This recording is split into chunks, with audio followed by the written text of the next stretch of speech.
We're going to talk about wordless picture books today and how to use them to boost your bedtime routine or any other shared reading time that you have with your kiddos.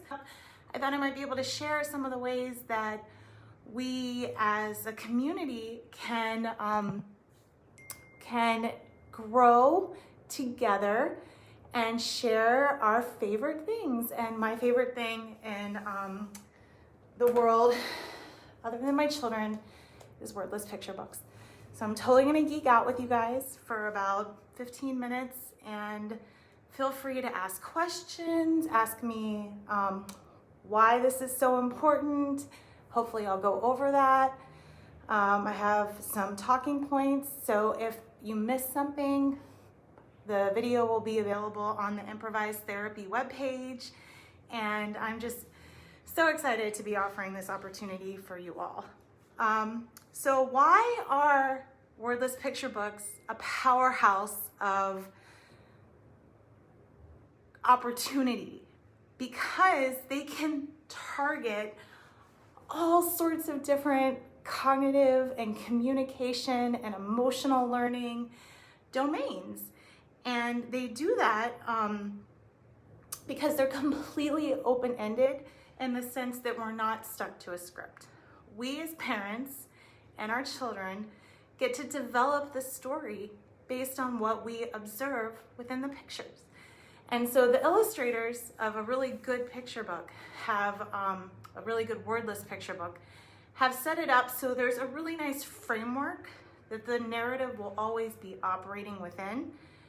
But the story can be as simple or as complex as the parent or the child want it to be. And so this is an awesome opportunity for developing executive function.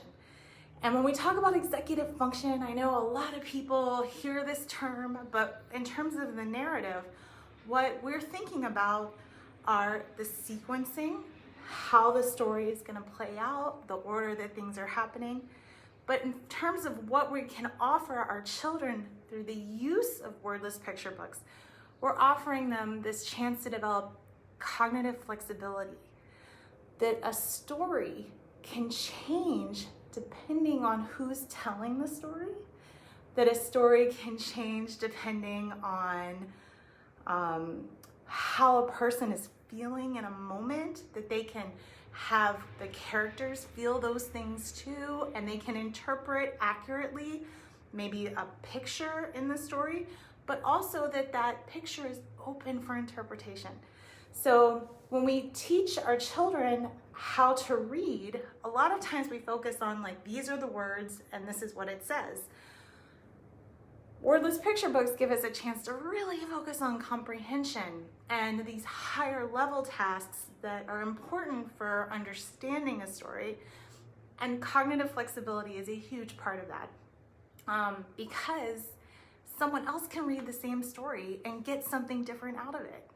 And that's what we spend all of our like high school English working on, isn't it? But that ability can start really early. A 2-year-old, a 3-year-old can start hearing you tell a story in a different way and learn how to be flexible receiving information. And it doesn't have to be the exact same every time. If you do make it the same every time, that's awesome too. We know kids love routine and repetition, but this gives them a chance to really practice flexibility outside of a situation that might call for flexibility. Like if the shoes they want to wear aren't available, we can always go back to, hey, you know, when we're like reading the story, sometimes I say it one way and you say it another way, and in the end, we still get to finish the story. So we can focus on the goal. So these are some skills that we can embed into our night-nights routine or our shared story time that go way beyond just learning to read. And I think that's really cool because one book can provide tons of opportunity for practice being a flexible thinker. What I love about wordless picture books is they actively teach children how to make an inference. So if you are looking at a picture book with words, oftentimes the author has already done the heavy work of telling us this is how this character feels, or this is why this character feels this way. When you have the wordless picture book, you have the opportunity to ask your child, oh, I wonder why he feels this way. Oh, I wonder what he's gonna do next. And if you notice, I asked, but I didn't ask in a WH question to start sort of way. I didn't say, what is he thinking? I said, I wonder what he's thinking. Or, I think he might have a feeling about this situation. And so I'm providing an opportunity for my child to supply the inference. I'm giving them the chance to look at the picture and say, oh yeah, he looks confused. So now we're talking about the most magical verb in the English language, the mental states. I wonder, I think, confused. All of these 3 mental state verbs that I just used are fantastic because they're like Pandora's box for theory of mind, except in a good way. They teach our children how to talk about the things that they're thinking up here, giving them the vocabulary to share those thoughts, and then also to learn how to think about how someone else is thinking. And that's incredible. What a gift to give our children early on at 1, 2, 3, 4 years old, the vocabulary to describe the things that they're thinking and feeling, but also to understand that what they're thinking and feeling, and this is theory of mind, is different from what someone else might be thinking and feeling. And wordless picture books are fantastic for that because nobody has overtly said in the story, he feels frustrated. No, they have to look at the picture, interpret the facial expression, and then make that leap to, oh, he looks sad. If they're like 2 years old, everything is sad, mad, happy. And then we can start building, oh yeah, he looks sad, maybe a little frustrated, maybe a little concerned. I wonder why. And then they can start talking about cause and effect. He feels this way because this situation happened. Or she feels this way because this is the situation she's in. So instead of just talking about them, I'm also going to show you my favorite books for this. So the first book I want to talk about is a fantastic one for sequencing and flexibility for narrative building. It's called Chicken and Cat Clean Up, and it is by Sarah Varin. I'm not sure if this is still in print. I got this when I was working in elementary schools, and that was about 10, 11 years ago.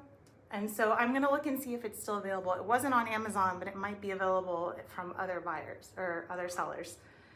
And so what I love about Chicken and Cat Clean Up is that there is so much to interpret on every page about the feelings that Cat has and the situation that Chicken is going to put him in over and over again. And so this is a really great book for sequencing because there's several episodes in here that we can talk about. But it's also fantastic because Cat has a lot of feelings in this book. So obviously we see some of these opportunities here, like Cat is coming into the room and he's rubbing his eyes. And we already know a few things about Cat. We already know that he's probably not a morning person. We can probably assume that he really needs that coffee to get going in the morning. But if you look at this page, we also get some internal information about what's going on in Cat's brain. Cat is dreaming. He's reading the classified section for his pet, and he's thinking about what it would be like if he had a pet. And this is a fantastic opportunity for you and your child to think about why he's thinking about each thing.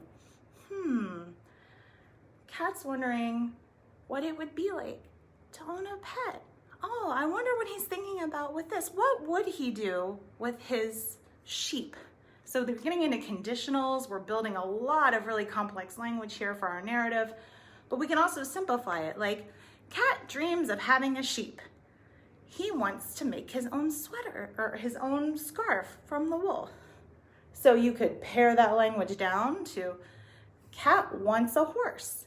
Or if you have an older child, you can ratchet it up to Cat is wondering what it would be like to have his own horse. Maybe he would brush it every morning and he would go out to the barn and take care of his horse. And you can use each of these opportunities to talk about those mental states. But then over here comes Happy Chicken telling us, oh, what did he say? I wonder what Chicken's telling Cat. And we can really talk about eye gaze, because now we know that Cat has gone from thinking about the newspaper, using his eye gaze, to thinking about what Chicken is saying. And what's Chicken telling him? If we had a picture book that had words, it would say Chicken told him to clean up,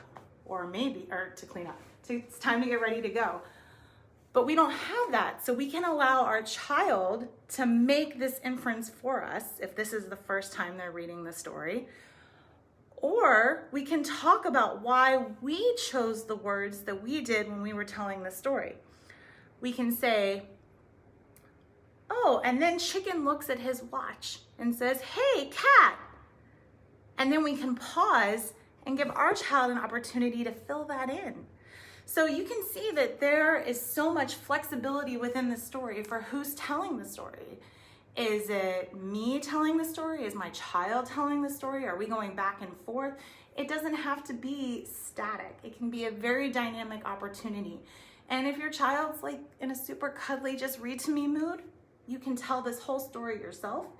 If your kid is like my oldest child who loves being the storyteller, then he can just go all out and explain that, oh, Cat or Chicken looks at his watch and says, it's time to go.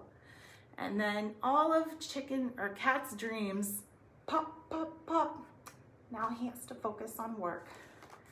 So this is one of the reasons I love Chicken and Cat Cleanup, because the illustrator has done a phenomenal job of allowing us to see the characters' intentions through eye gaze and through thought bubbles that really make those things explicit. If we get to this page here, what I love about Chicken and Cat Cleanup is that we know without seeing the elephant's face that he is a very imposing character, and this grand house they're about to go clean is something that might make people nervous. And there's another mental state that we can talk about, feeling anxious, feeling nervous. And those feelings are not unfounded, because as we go through the story, Cat drops a plate and his little best friend is like, it's okay, we'll clean it up. And then here's another great sequence where we have Chicken conveying something to Cat, and then Cat not knowing how to convey back to Chicken that he doesn't know what he's doing. Again, awesome opportunities for generalization outside of the storybook. Oh, what should he do if he doesn't know how to do the laundry? He decides to pretend he does. And then we can talk all about the consequences of that. And then if you look here, there's also time, there's clocks, so you can mark time and notice the time that passes. So that's fantastic. And then again, with the facial expressions, you can just tell that Cat is starting to get a bit sad about the situation he's putting Chicken in, but quickly forgets and moves on and enjoys his music. And I'm not telling this like in a narrative way, because I don't want you to think that this is how the story goes. This is how I'm interpreting the story with my kids.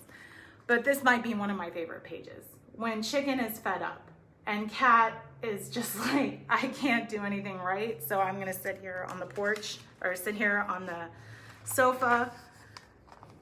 And then even still, there's a little bubble to let us know that Cat's hungry by a growl. So again, I made an inference. We see the word growl, he's sitting here.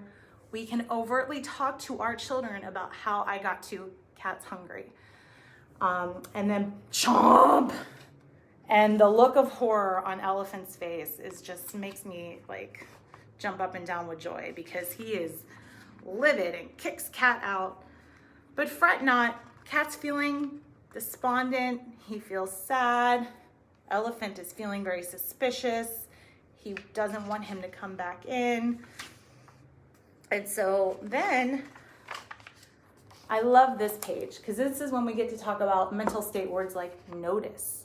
Cat notices something, he hears something, he sees something. And then there's this great episodic sequence where this is what Cat is observing. He sees the mouse hiding behind the trash can, and then this theft, and he makes a plan. And we don't see him make a plan, but the next thing we see is Cat running after the mouse thief. And so we had to make a leap that he made a plan, but we can talk about what he's gonna do, and he's gonna stop that mouse. So now Cat has gone from being the world's worst house cleaner who's like shamed on this front porch to being a hero of the day, and his best friend is feeling really proud of him. So again, we can talk about how we know the difference between feeling excited for someone or happy and cheering, and then that sense of pride. And so the story goes on, and then there's a lovely resolution where Chicken and Cat now have to pivot, and they're both housekeepers and mouse catchers. And it's just a great little story because he gets his turtle in the end. And this is another great book that I love for sequencing, and also for being able to interpret things that are not obvious in the illustration. And this one is Rainstorm by Barbara Layman. And I think I've also read this one live, or definitely with other groups of people. And so here's the setting. When we talk about narratives, we talk about all the things that go into setting, and it's time, situation, location, characters. And here we have a mansion in the rain, and already it's like kind of dreary. And so it's great that this happens before the story even starts, because here's our main character, a little boy, and he's looking out the window, and we can't see his face. But we as adults know what that face probably looks like. And we can talk about those feelings or those mental states that might come with it. Like, he appears bored. He might feel bored. He might feel sad. He might feel a little lonely because he's all by himself.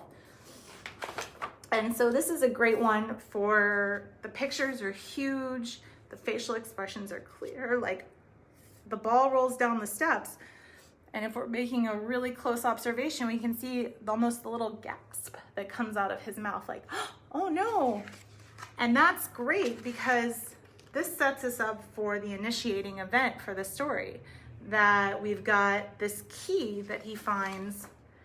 And this is like literally a treasure chest, but also look at his face. This is an opportunity to really work on those mental state words. Oh, the little boy finds a key. He wonders what it opens. Sequencing. First, he tries opening the little jewelry box, but that doesn't work. Now we have a new plan. So he tries opening the cabinet, but that doesn't work. And now we get to use this parallel structure, but that doesn't work, or whatever you like, or whatever first language you're using. It doesn't matter. The great thing about wordless picture books is you can tell this story in English, you can tell this story in German, you can tell this story in Spanish, you can tell this story in French. So if you're in a multilingual home, this story is really going to provide you a ton of opportunity to target whatever grammatical and syntactic structures you need, or vocabulary words you want to target with your little one. So he goes through all of these, and then finally he gets to this last box, and again, here he is. He's making a face like, I wonder, or he decides. And look, it works. And again, here's another sequence. And this one isn't so much for mental states, but this is great for action verbs. So he climbs down and he walks through the door, and he thinks, this is a pretty long hall. So he starts walking, but then as it gets longer and longer, he starts running, and then finally he's running as fast as he can. And then he climbs up, and he realizes that he is standing on a lighthouse.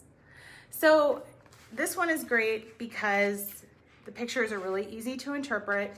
My little girl, who is 2.5, when she reads this story, she's obsessed with the ball and following the ball. And that's great. She isn't so much into what happens in the broader narrative yet. She's really more thinking about these in terms of like static pictures that are a little bit unified. And this is what I like about this story is there are lots of different little pictures with different little episodes. First, they decide to have snack. So she and I, when we're reading the story, we focus on the meals and what they might be talking about. And then they decide to go play outside. And then what they play when they're outside. And the passage of time is great in this one because the little boy notices that the sun is starting to set. And that means that they have to do something about that. Oh, what are they gonna do? They're gonna turn on the lighthouse. And then here's great imagery because the boy who lives there is very clearly communicating something. And we can use a slew of sentences to make that inference overt. What is he telling him? He's telling him he can be the one to turn on the lighthouse. And the little boy says, me? And then he flips the switch. Then he realizes he has to go. And what's great about this is even though he's sitting at dinner and he's feeling maybe a little bit lonesome again, when he looks out the window at night, and did you hear that sentence structure? I could make the connection between these two. Even though he's feeling lonely at dinner, when he looks out the window at night, now he notices the lighthouse in the distance, and those are his friends. So again, you can't see his face, but we can really teach our children how to interpret these stories using the Wordless Picture Books. And then they all play together at his house the next time. I don't want to take up too much of your time. I could do this all day, and if you know me in person, you probably know that this is like what I would do all day if you were here. I'm going to talk really quick about 2 more stories. Chalk is a fantastic book because this one is great for building narratives, for talking about plans and initiating events.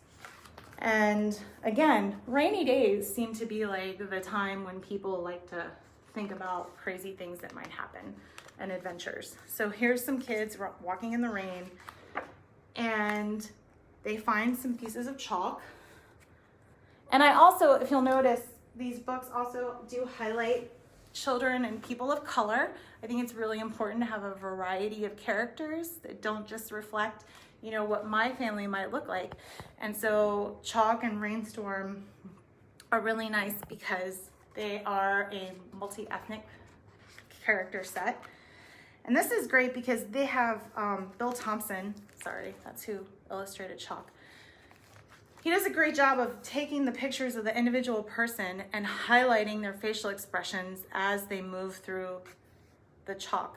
So this is a great book for focusing on planning and sequencing and talking about episodes. So she picks up the yellow piece and decides to draw the sun. But then a sun starts to rise up into the sky. And this, I just love the illustrations in this one because you can really see that the kids' facial expressions are so detailed. So this is a fantastic book for teaching our kids almost how to pair dialogue with a facial expression. Her face is very clearly saying, it's too bright, whoa. And the little boy is more in the sort of amazed, like, oh my goodness, what's happening? And then the other little girl is, whoa, can you believe that? So again, mental states, making an inference, taking a picture and turning it into a creative story that we build ourselves. And the sky clears up and the sun comes out. And now the kids know that this chalk is special and magical. And that's gonna change how they think about the chalk when they pick it up. And so it's great because they go through.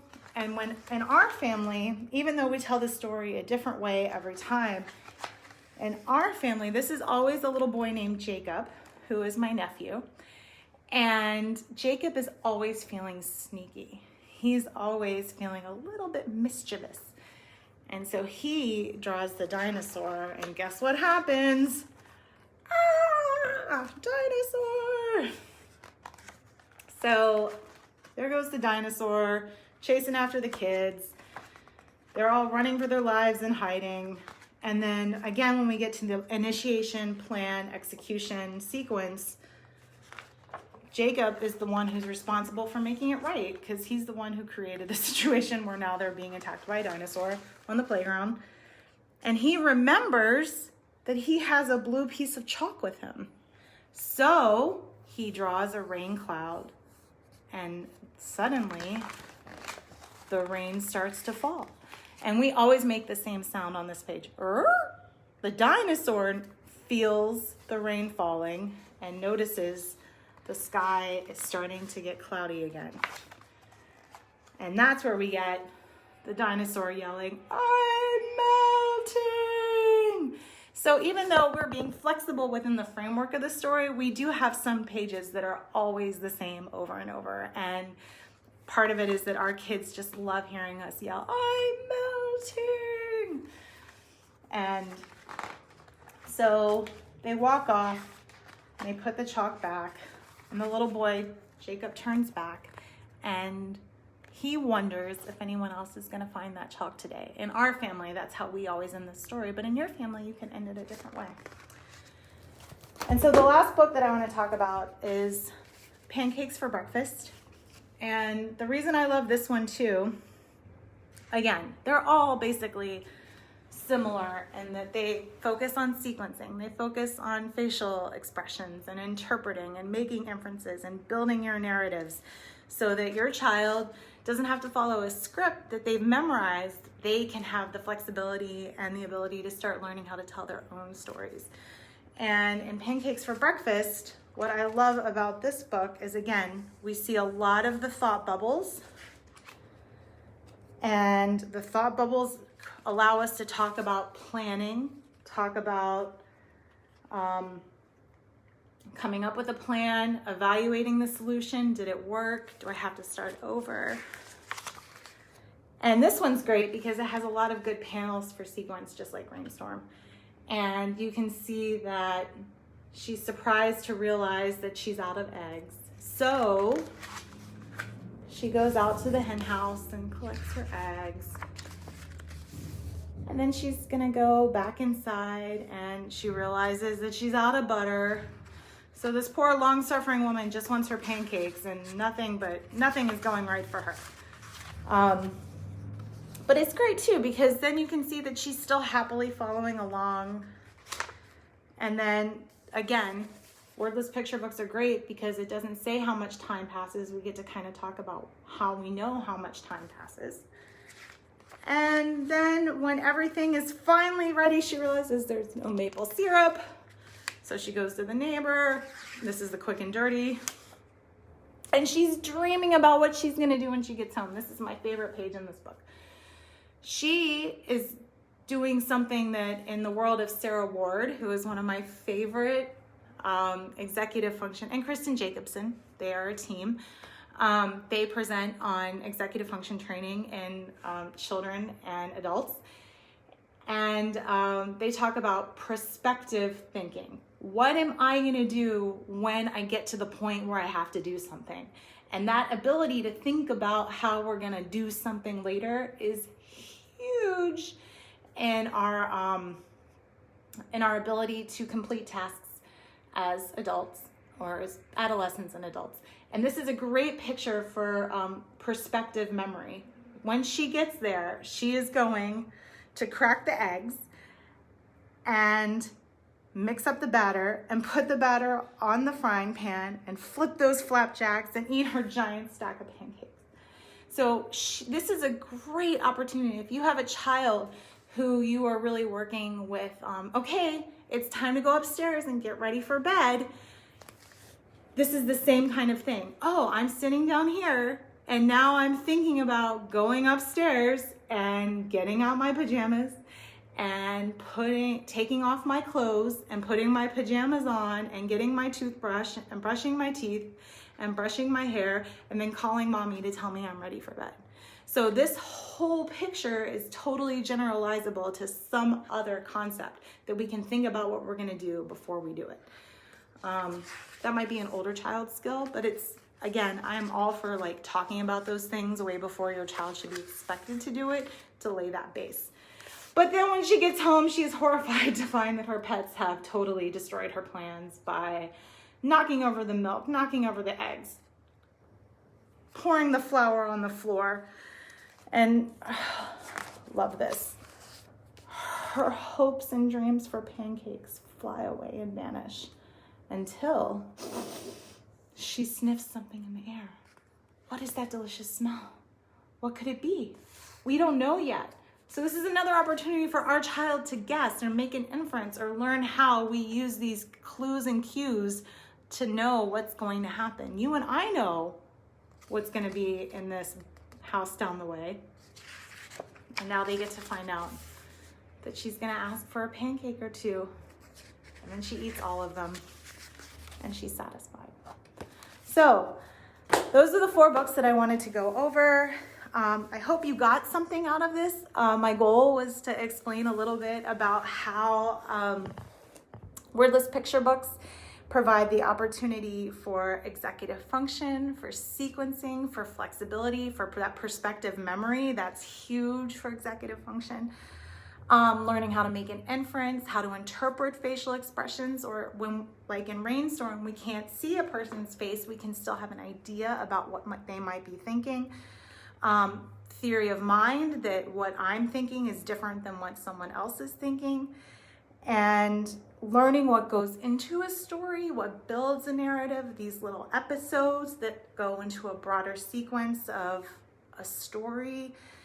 And then those verbs, like really being able to use those mental state verbs like think, realize, wonder, plan, decide, forget, remember, mean, appear, surprise, understand, suppose. All of those could be used in any of these stories over and over again. If you're interested in learning more about wordless picture books, feel free to shoot me a message on my improvised therapy page. I can send you some awesome resources for mental states or for building narratives, or a list of some of my favorite books, or even better, send me a list of your favorite wordless books. If you're already using them, I have heard about Hike and Snowman, I think, from some people, and I haven't read those yet, and I am so eager to build out my collection of wordless books over here, because I think they're amazing. So feel free to go to my website, www.improvisedtherapy.com. You can register for a class. You can sign up for my newsletter, which offers tips and tricks for both parenting from the improv perspective, how to be improvisational, like not to necessarily have a plan, but also be very intentional, that you don't have to have everything set up or have a plan for the day or have a craft that you have to do to be embedding evidence-based principles into your day-to-day interactions. And that's sort of how I live my life, and I love sharing those strategies with other people. And yeah, thank you for this opportunity. I really appreciate you being here, and I thank you very much. And I look forward to hearing from you all soon. If you have a topic that you'd like me to talk about, that you think I might know something about, then feel free to shoot me a message, and I'd be happy to do that for you. Take care, and bye-bye.